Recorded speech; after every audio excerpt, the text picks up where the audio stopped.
and now it's like actually making it into a real life puzzle. It's crazy to me. And then having people again go through that kind of creative process that I usually would go through, I think it's a really beautiful way to connect with people and kind of let them inside my brain. Today we are vibing with Mariell Guzman, the artist behind Pachanka Familiar. Mariell is a mixed media painter, muralist, illustrator, and illustration artist who immigrated from Mexico and is currently based in Fort Worth, Texas. She creates exuberant, colorful, abstract, and surrealist playgrounds inspired by nature.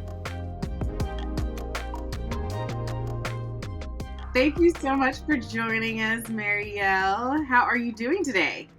I'm good. How are you? Doing good. Thank you so much for your patience with getting this scheduled. I know we had a few scheduling changes, but super excited to get to chat with you about your beautiful piece.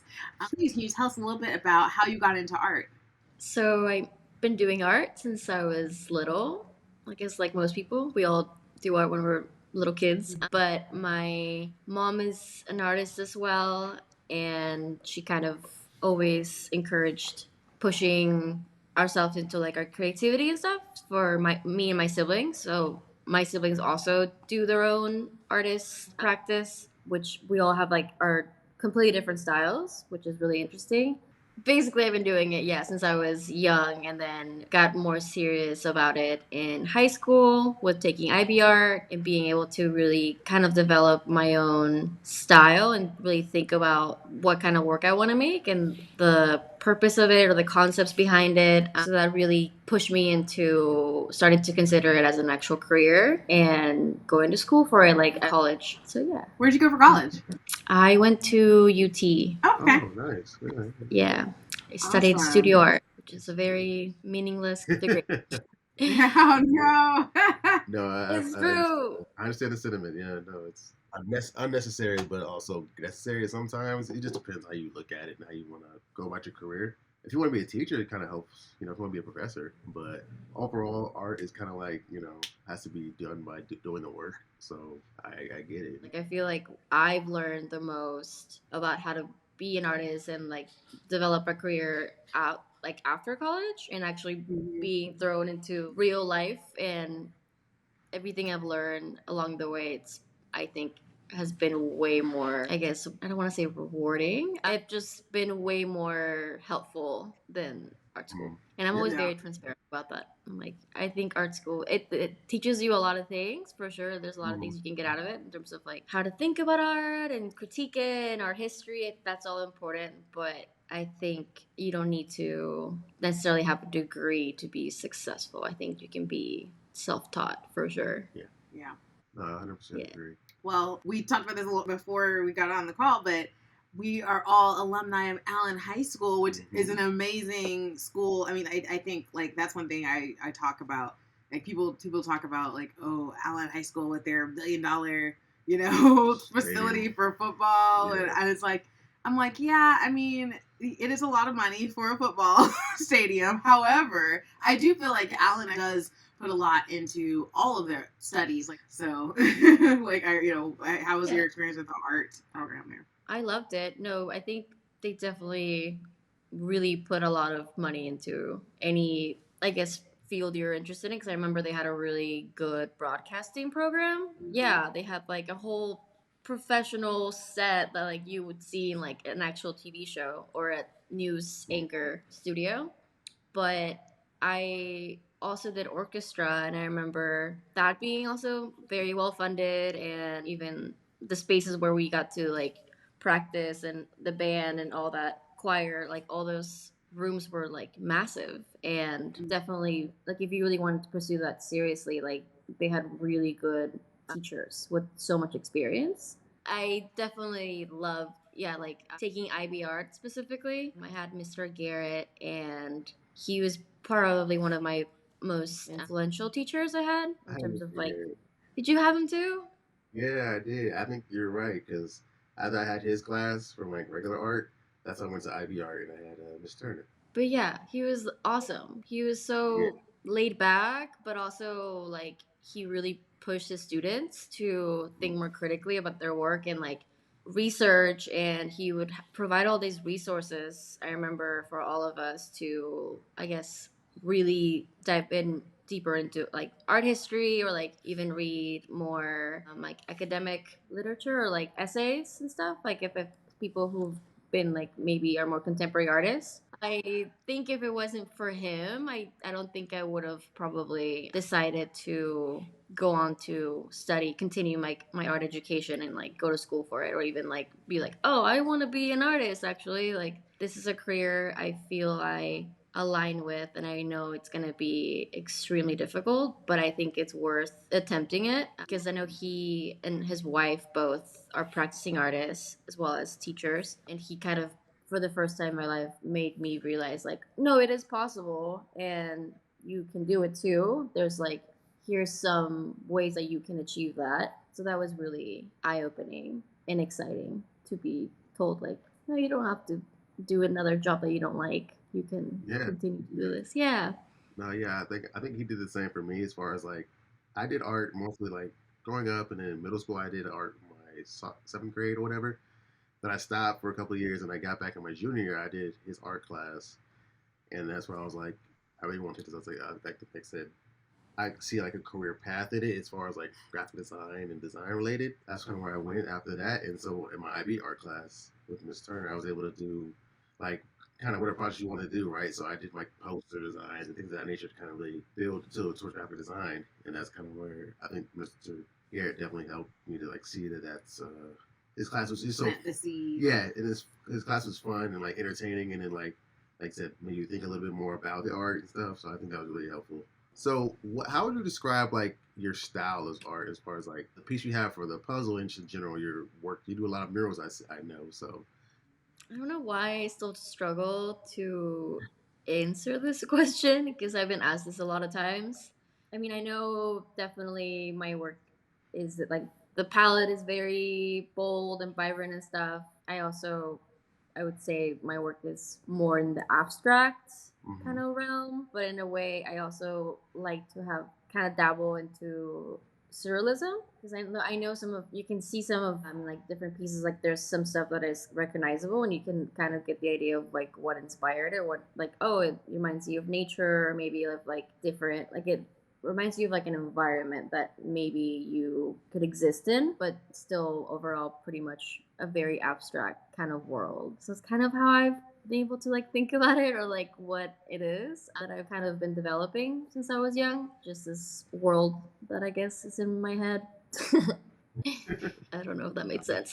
I love it. Like, how does that? I know you mentioned like that your mom's an artist, your siblings are all artists, which is super cool. Like if you grow up in that environment, how does your style like differ from theirs? Like, what does your mom do? Like, how did you were you able to kind of see something in their art that where you just kind of like tweaked it, or like how did you kind of get to that point? So my mom works more in realism and painting like figurative stuff. My brother is definitely more in the surrealism world specifically. His name's actually Dali, and he was named after Salvador Dali because my parents' favorite artist. And I think in a way maybe he's wanted to live up to that name, or obviously like kind of carry that legacy in a way, but in his own style for sure. He's also works in like the digital world, so he does a lot of animation and stuff.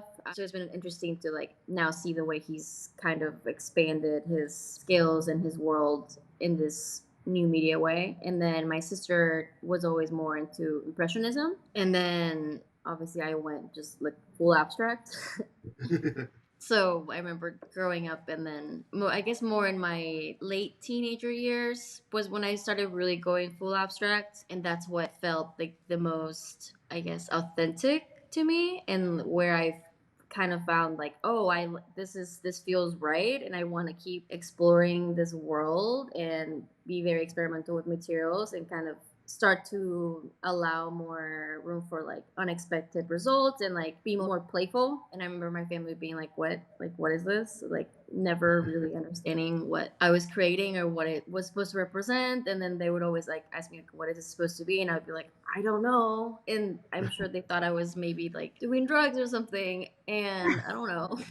But I wasn't. I don't know. I guess in a way, yeah, we've all kind of influenced each other because obviously abstract, it has to come from something in your own experiences that you've witnessed, and it's your way to, I guess, interpret your world. It's not like it doesn't come from like anywhere. Did I answer the question? No, Yeah, no, yeah, yeah. absolutely. So I know you also like you always.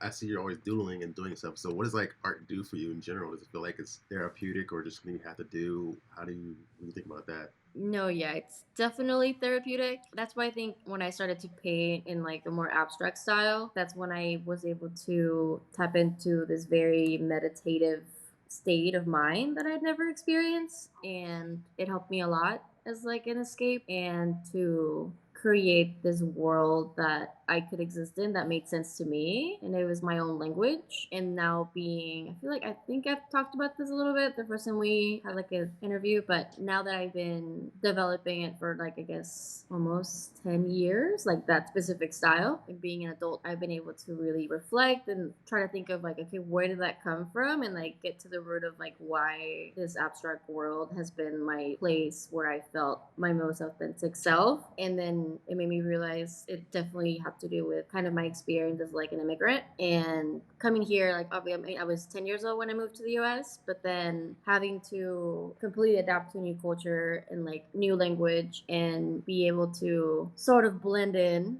because as survival I wanted to be able to be at the same level as like other kids and like a different nationality than me and master their language and not have an accent, but then I wouldn't practice Spanish enough, so then I would start to forget Spanish and like kind of forget my roots and like not really connect with my Mexican culture because I thought if I was too Mexican then I wouldn't be accepted, you know? So then going back to Mexico and then having my accent being weird, my family would be like, "Oh, why do you talk like that?" And now I wasn't Mexican enough for them. So it was like this weird like way to grow up and like not feel like you belong in either culture, and you would probably, it's impossible to probably belong in both of them equally. So then with my art I was able to like have this escape and therapy, and it was just for me and my own world, my own language, and like it didn't matter like if it didn't make sense to anybody or like because it just belonged to me and I could belong there. That's really more it's my place where I belong and I feel safe.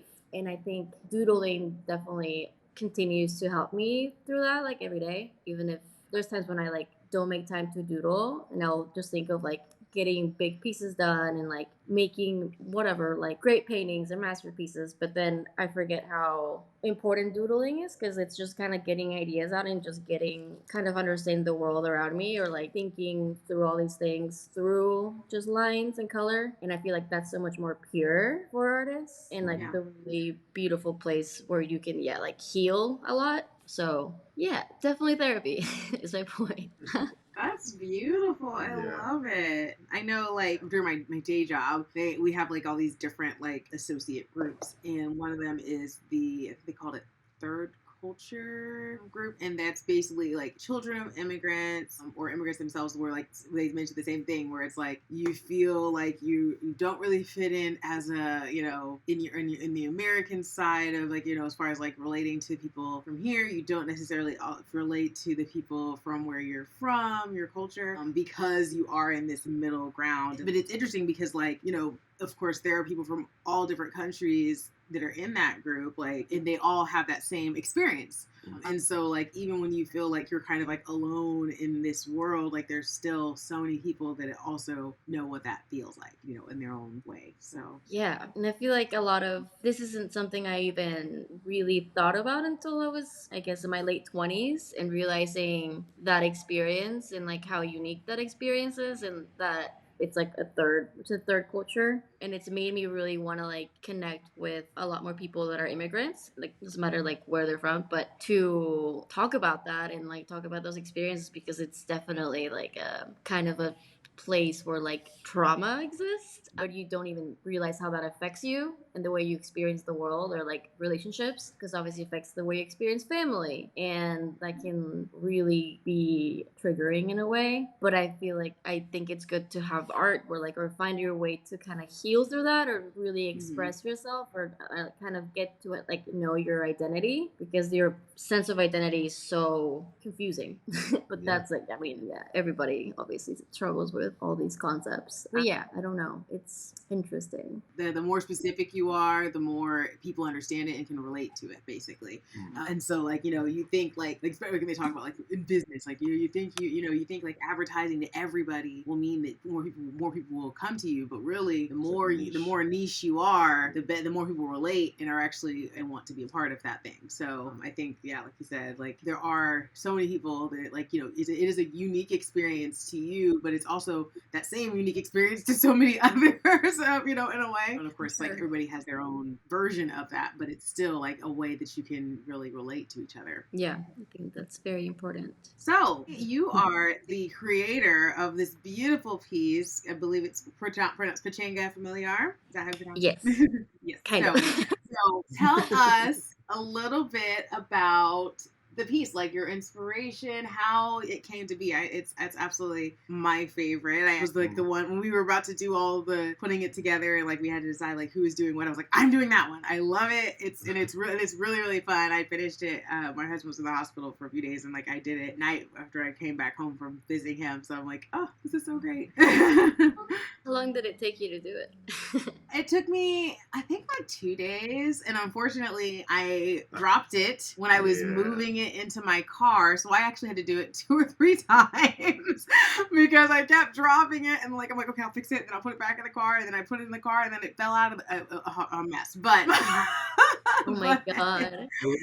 I think it was a pretty easy puzzle. Yeah, like a lot of the patterns and textures and stuff in the thing has like specific spots. So I think they really made it like finding the paths and like the sorting and all that was really easy. I actually was able to finish it. Like I was able to do the majority of it without really even looking at the box because there's so much like, oh, all of these colors go together, and so like I was able to like just kind of like, oh, based on the shape and based on the color, this goes here, and I did a good chunk of it without even looking at the picture because I was like, okay, I see that one green streak is going through all of these pieces, or whatever, different pattern. And so it was kind of fun because like, I got to like, as you're just going piece by piece, but then it's like, oh, that's a leaf right there.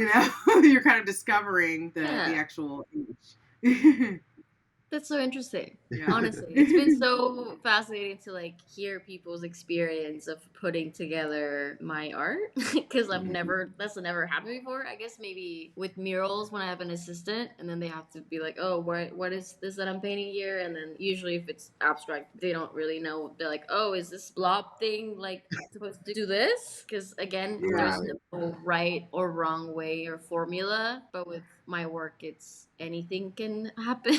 So I love hearing all this, and it's been like honestly really cool to have this experience of having my work be made into a puzzle and kind of allow people into my world in that way. Because I've started to think a lot about even the way that I make my own work in its own way. It's almost like a puzzle as well in my own mind as I work through it, because most of the time it's very intuitive, but I'm still trying to make sense of each individual piece, whether it's like an environment or entirely abstract. It's still something that develops in a way. I don't know if it's like, I know color is a big part of the intuitiveness of like where like the relationship between all of like the different forms or how they exist together in a way, like I'm creating this harmony, even if it only makes sense to me, but I'm still not entirely sure what the end result will be like when I'm creating it. So I'm like, oh, this is what I'm making. It's like, oh, I just let it kind of evolve on its own, but I'm still collaborating in a way with the material or whatever idea comes up, and I'm working through it, but it's a puzzle at the end that I'm solving in my own mind. And now it's like actually making it into a real life puzzle. It's crazy to me. And then having people again go through that kind of creative process that I usually would go through. I think it's a really beautiful way to connect with people and kind of let them inside my brain. And I hope they enjoy it. Yeah, but you're saying it's pretty easy, so that's good. You're talking about like, creating art is therapeutic, and I'm like, I personally am not very artistic. I mean, like, I enjoy art, but I overdo things. Like, I'll like do something and then like I keep going, like I don't know where to stop, and so like I keep going until I ruin it. And so for me, art is not therapeutic. It's frustrating. Puzzles can be therapeutic, and so like in us like choosing art as our subject with these puzzles versus like photos, or I'm getting to experience art and like kind of be the artist in putting the puzzle together, and like and getting that therapeutic benefit on the other end without actually having to to be creative in that way. Yeah, that's really cool. But even like you're saying, like there's also this frustration in like the creative process. Like that's Mhm. definitely real. Every piece I've ever made, like there's a lot of like this is good, like this is working, and then I get to a point where I'm like, wait, that doesn't work, and then pure frustration, and then you have to just keep working through it. That's like a really big thing with, I think, painting, obviously, but I think any form of creating, it's the perseverance. Like even Mhm. if you're gonna, it's not gonna make sense, and you're gonna be like, why does this not make sense, or like, why does this look so bad, this looks terrible, like why am I even like an artist, like I guess everything, this happens literally like on a, I don't want to say daily, but sometimes like Yeah. where you're like, no, like what am I doing this, and then I have to like step away from it, and then I can come back and then I'm like, oh, then I now see what I guess I was doing, like what my Yeah. brain was putting together, and again, like a puzzle. But you have to go through that frustration and kind of like let it not stop you from Yeah. pushing through, but it's really hard Yeah. sometimes. No. So I got to go back to some of those paint with a twist things and see if I can fix them now. No, but that's not good also, because I have paintings that I'm like, I finish, but then I like, if I have them around my house, I will look at them and be like, "Ah, I need to, like, that doesn't look right. Like, I should add." And you could do Mhm. this with everything you make, and you will never Right. finish a painting. So Yeah. Mhm. it's Yeah. so important to be able to like let go and like not feel so attached to every piece, that like, because I'm starting to learn that whatever painting I made 5 years ago, it needs to stay the way it was, because I was a different person, like I was going through different Mhm. things, and I think that's a way to document kind of like your growth as well, Mhm. because you're not going to make a masterpiece. Like not everything's going to be just this impactful painting that's going to change like history in the world, and like that's not even the point of, I think, why artists should be artists. I think that's a very egotistical purpose. It's like you should do it just because you need to Mhm. survive and make living a little more exciting, or yeah, work through your own thoughts. And yeah, which one, sorry again, other Oh, you're good. random rant. I No, you're love good. it. So I don't know if we've actually had like this side of the conversation as far as like what it does for you, like how do you feel about the art, like so much. And so it's really awesome to hear like that side. Yeah, and talk about frustration. Even when you're doing the puzzle or doing puzzles in general, sometimes like you have to like step away so you can get fresh eyes, come back and look at it a different way, or like changing your angle. That helps Hmm. out. Or just say stop for the day, come back tomorrow because this puzzle can be frustrating. Like so, Yeah. yeah, I think it's just part of the process where you Yeah. just kind of like, Yeah. And I like what you said about kind of working on a different area. You can't mm-hmm, figure, yeah, turning it around, like looking at it from like a different perspective and stuff, like that can mm-hmm, totally change and get you to connect the overall dots together. And that's also like with my work, how I like to create, like kind of like I'll flip the canvas, or I'll, like if I'm on the floor, I like walk around it and look at it from like this view, and then try to make sense of it from an entirely different perspective. But I want to like interview more people in terms of like the puzzle, and like thinking of, oh, did you ever look at it upside down, or did you ever like, what was the part that you struggle with, and then how did you figure that out, what did you do, what was the step that like got you through that Yeah. obstacle or like frustration. You mentioned like that how sometimes like you'll turn the canvas upside down and then work on it that way. And I was thinking about like you do murals. And so I know we talked to another artist that did our abstract piece, Hot, which is right here. And his piece, he said that like he's done a piece and then like walked into a gallery and they flipped it upside down, and he's like, oh, that's not how I pictured it, but that works too, And so like when you have a mural, like it's not going to be hung upside down. When you start, do you intend for it to be a certain direction, or have you ever flipped it and been like, oh, actually I kind of like it that way, and ended up keeping it upside down? With a painting or a Have mural? you- mural. well, because I'm like, because I know like a lot of times with murals, like you do a smaller version first and then like project it to like make it into a mural, right? I guess with murals, I've had to really, I don't know if the word is redefine, but kind of manipulate my process with murals, because the first one I did, since my work was always very spontaneous and like I don't like to have a plan or like know exactly what the painting will look like at the end, because I find that I don't have as much motivation to create it if I already know the end results. I get bored if I like step by step type of creating. The thing that's why I struggle with still lifes a lot when I was in school, because I know it's like, oh, do this and then you shade and then you do this part, and then to me I like allowing a lot of room for any like unexpected collaboration with either the paint, like if the paint randomly like keeps flowing and then now I covered this whole part, like just allowing that to happen and letting a lot like chaos be part of the process, but also knowing when to control it. And with murals, I tried to do that for the first one, and I kind of had an idea because I had to like show something to the person who gave me the wall. But then every single day, I would like look at it and then try to make sense of it and like change, and then be like, okay, now I'm gonna add this, and now I'm gonna add this, and then I would take a photo and then try to like kind of work on it like digitally, and it literally kept evolving every single day into an entirely new thing. And this was like a 75-foot wide wall that I couldn't even see. I couldn't stand in front of it and see the whole thing. So I realized Yeah. I can't make sense of this. This doesn't work the same way it works with like a canvas in front of me. And also my mom was helping me with it, and she had no idea what I was even trying to create. And she had no idea. She's like, I mean, this looks finished. And be like, no, that doesn't make sense there. She's like, why not? And then and I know if I would have never been able to walk away from it and be like, it's finished, I would have probably worked on it months. And I worked on it for a whole month. And she was like, we need to stop. Like, you need to let go of this. But it was obviously my first mural, and it's huge. It's taking over this entire part of this street, and people are gonna get, so to me I'm like, it needs to obviously be good because it's so intrusive. Like, it's in people's Yeah. public space, and I feel like that comes with a lot of pressure.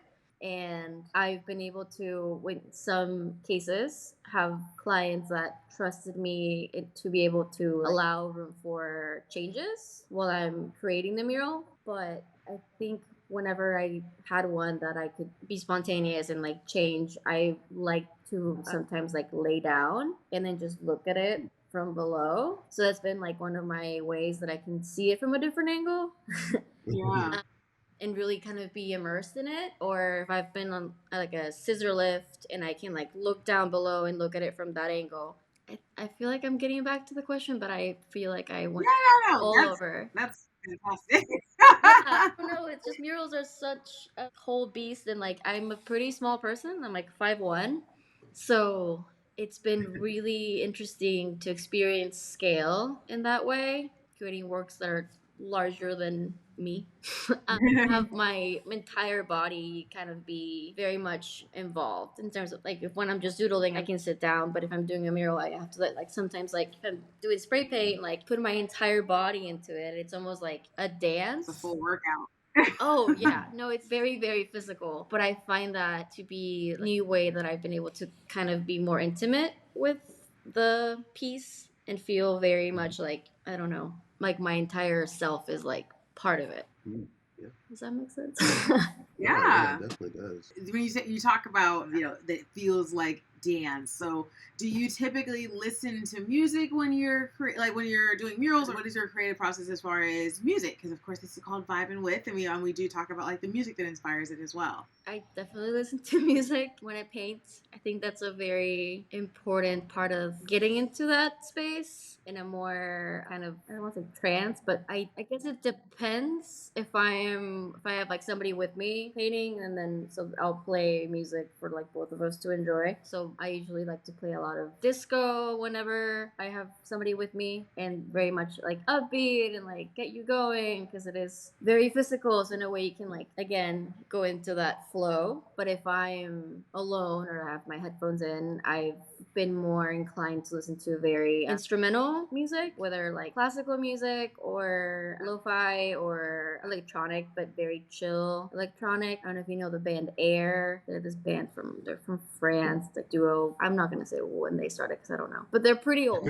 And my brother listened to them, so when I was growing up, I got exposure to them, and also this band named Sigur Rós. So I'm definitely very thankful to my brother because the most influential music that I've had in my life since I was really young is mostly like the music he listened to, and I still to this day like Sigur Rós is a band from Iceland, and they just made up their own language, and it's some of like the most beautiful music I've ever heard in my life. They have like a very big like orchestra and so many instruments, and it's whenever you see them live, like again, you don't even know what they're saying, but it's very emotional.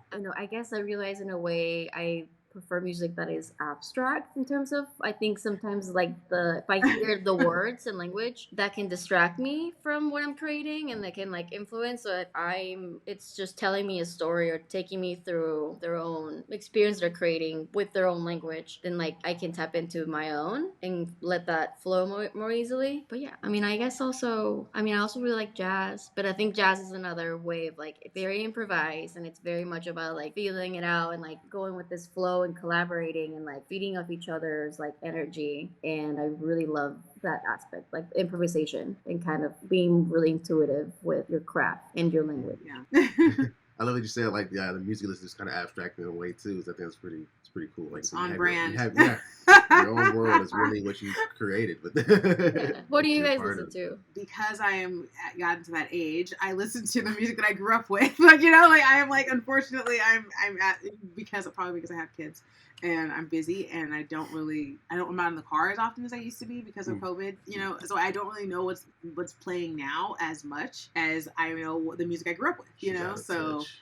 Yes, I'm out of touch. So, like, literally, I listen to Beyonce. Even, like, sometimes, like, I want to, like, go back to Destiny's Child just because I'm like, man, you remember that song? Like, do you remember? Like, just, like, remembering the feelings of, like, when I was listening to them when I was young. Still listen to, like, hip-hop and current music or whatever. I'm just, actually, I started listening to recently just while I'm working. If I need to focus on something, I actually put on, like, old theme music from, like, the Pokemon game, the Red and Blue. I put that on, just let it play in the background. I think it helps me, like, to not, like I said, I don't know. Like, when I listen to music, I like to listen to the lyrics. So with that, I'm not listening to lyrics. I'm just listening to sounds. Or whatever. Mm-hmm. So that kind of helps sometimes when I'm working. But that's something new I've got into. I didn't do it before. Kind of like lo-fi and all that stuff. So wrapping up a bit, what's next for you? I know you do a lot of murals, and I know you're always busy. So got a new year coming. Yeah. What are you excited about for 2023? Right now, I'm working on a Meow Wolf. I don't know if you're familiar with Meow Wolf. I find out a lot of people like are, and I'm like, what do you mean? Like, but so right now I'm in like the production mode, and I'm starting to create all the sculptures, and so it's really the main thing I'm gonna be focusing on for like first half of the year.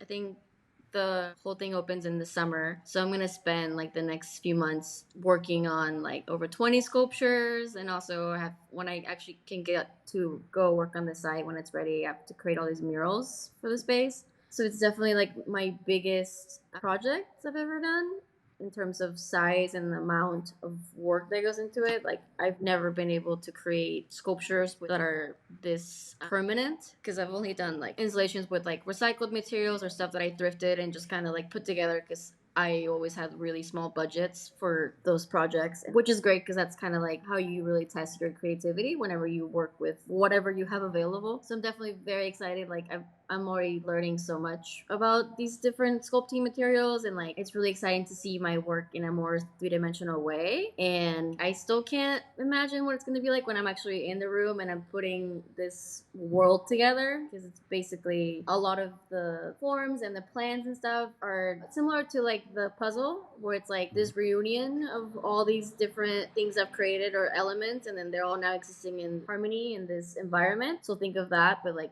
in a whole room. It's like human scale. Be fully immersed in it and like touch it and kind of go inside my head or like into this world that I created since I was young as my own like happy place and like my own. So it's insane to me that like they've obviously like reached out and they're like, we want your work and we want to help you create that into this space and like permanent that's gonna be here for decades, and so many people are gonna be able to interact with it. But it's also very intimidating, and I'm like, because it's like a lot of pressure too. But they're an amazing team, like very helpful. And I usually, like you said, I work on so many many different things and projects. I'm like, oh, I'm working on 3 murals right now. And I don't want to do that with this because it's such a personal project that I really want for the first time in my career to be able to just only focus on that and like be fully, like, my brain is only thinking about this world and this environment. Like, one part is here, one part's over there. It's like, I think I've done that too much and my brain is on just overdrive. Yeah. So I'm excited to be able to just focus on one project. But yeah, so right now that's kind of my only thing I'm doing, which is good. I love that. Well, I'm excited to go check it out. You'll keep us updated on when it's released, and then we can share it out with all the followers so they can go see it. For sure. I'll be posting a lot about it in the next months. So kind of like the behind the scenes process, and Yeah. it's going to be, my studio's going to get very crammed with so many sculptures around me. So that's going to be interesting to experience. Yeah. Well, thank you so much for taking the time to chat with us. I still have like even more questions in my brain, but I know that you are very busy and you have things to get to today. So we will let you go. But for now, or before we leave, could you please tell everybody where we can follow, where we can find you, socials, website, all that? I guess the best place to see my work and more up to date is on my Instagram. And my Instagram is at Mariell Guzman. I also have a website, but I need to update a lot of stuff in it, but you know how it goes. But my website is bymariell.com. Those are really the main ones. I tried TikTok. I can't. I'm like, I need to have a social media to just like enjoy, because I realize Instagram has just become business and I don't get to just like look at funny stuff, because I get like, no, I need to see what everybody, like, be aware of like what's happening in the art world. And like TikTok, I'm like, I love it. I get to just like learn or like laugh. Yeah, I completely understand that and respect it, because I definitely am like, man, I never go on my personal Instagram anymore. Like, it's all business. Yeah, I realized like, oh, I haven't seen like a lot of my friends that I grew up with, like what they're up to, because I never get on my personal one anymore, and then I feel disconnected from all that, and then that's not good. It's not healthy. Yeah. But we're all figuring it out. Social media is complicated with how it's affecting our lives, but yeah. That's a whole different conversation. Well, But thank awesome. you so Thank much you for so being much so for taking the patient. time. Of course, this was honestly one of my favorite podcasts I've done. I definitely felt way more relaxed. Like you said, we're just hanging out and having a conversation. Like, we're friends catching up. So thank you for making me feel so comfortable. You can also listen to a curated playlist of music to pair with this artist puzzle on Spotify.